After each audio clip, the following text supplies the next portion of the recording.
ஆண்டின் பொதுக்கால 30ஆம் வாரம் வெள்ளிக்கிழமை. முதல் வாசகம் திருத்தூதர் பவுல் ரோமேயருக்கு எழுதிய முதல் திருமுகத்திலிருந்து வாசகம். 9ஆம் அதிகாரம் 1 முதல் 5 வரை உள்ள இறைவார்த்தைகள். சகோதர சகோதரிகளே, கிறிஸ்துவை சார்ந்த நான் சொல்வது உண்மை, பொய் அல்ல. தூய ஆவியால் தூண்டப்படும் என் மனசான்றே நான் சொல்வதற்கு சாட்சி. உள்ளத்தில் எனக்கு பெருந்துயரமும் இடைவிடாத வேதனையும் உண்டு.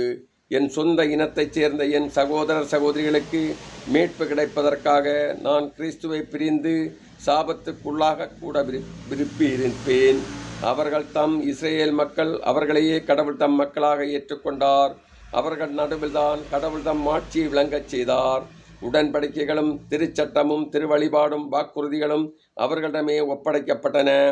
குல முதல்வர்களின் வழிவந்தவர்கள் அவர்கள்.